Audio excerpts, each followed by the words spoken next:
ஏழாம் வகுப்பு குழந்தைகளே வணக்கம். நாம் இப்பொழுது கணித பாடத்தில் 3ஆம் பருவத்திற்கான எண்ணியல் பகுதியிலிருந்து சில கணக்குகளை பார்க்க போகிறோம்.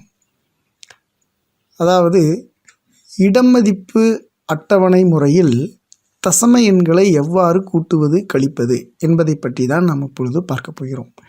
ஏற்கனவே நமக்கு தசம எண்கள் என்றால் என்ன, அதை எவ்வாறு உச்சரிப்பது, தசம பகுதி, முழு எண் பகுதி மற்றும் அவற்றினுடைய இடமதிப்புகளை எல்லாம் நாம் நன்கு படித்திருப்போம். இப்பொழுது அவ்வாறு இருக்கக்கூடிய தசம எண்களை எவ்வாறு கூட்டுவது என்பதைத்தான் நாம் இப்பொழுது பார்க்க போகிறோம். இந்த தசம எண்களை பொறுத்தவரை சில குறிப்புகளை நாம் பார்க்க போகிறோம்.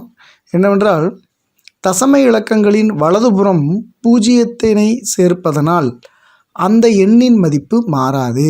அதாவது புள்ளிக்கு, தசம புள்ளிக்கு வலதுபுற கடைசியில் பூஜ்ஜியத்தை சேர்த்தால் மதிப்பு மாறாது. 2.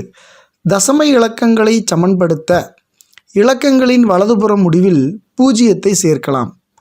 முழு எண் பகுதிக்கு முன்னும் பூஜ்ஜியத்தை சேர்க்கலாம். அதாவது 5 என்பதை 05 என்றும் எழுதி கொள்ளலாம், மதிப்பு மாறாது. ஆனால் முழு எண்ணுக்கு இறுதியில் பூஜ்ஜியத்தை சேர்த்தினீர்கள் என்றால் அது மதிப்பு மாறிவிடும். ஆகவே தசம எண்ணுக்கு கடைசியிலும் முழு எண் பகுதிக்கு முன்னும் நாம் பூஜ்ஜியத்தை சேர்த்து கொள்ளலாம்.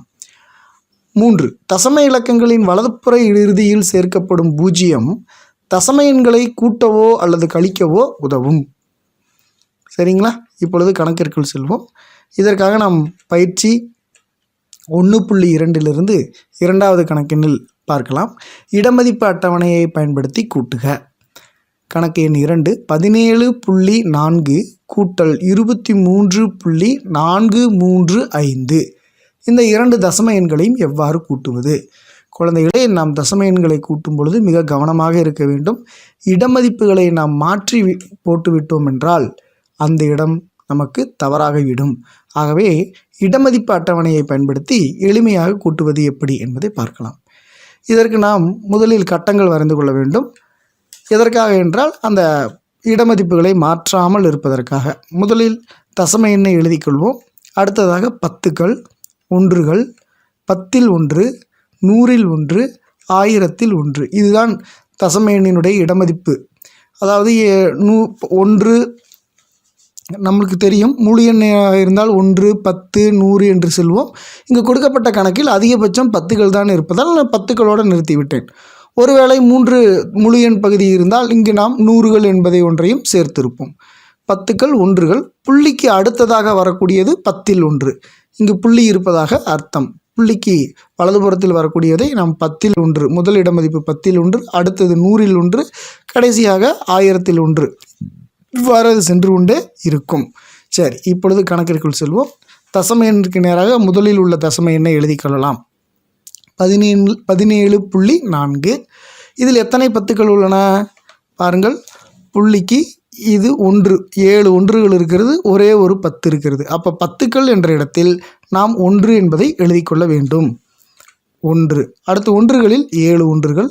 புள்ளிக்கு அடுத்ததாக உள்ள இடமதிப்பு 10ல் 1. அங்கே எவ்வளவு இருக்கிறது? 4. ஆக 4 எழுதி கொள்ளலாம். சரி, இப்பொழுதுதான் உங்களுடைய சந்தேகம் நிவர்த்தி அடைய போகிறது. 4ற்கு பிறகு எண்கள் இல்லையே, என்ன செய்வது? ஏற்கனவே நாம் குறிப்பில் பார்த்தது போல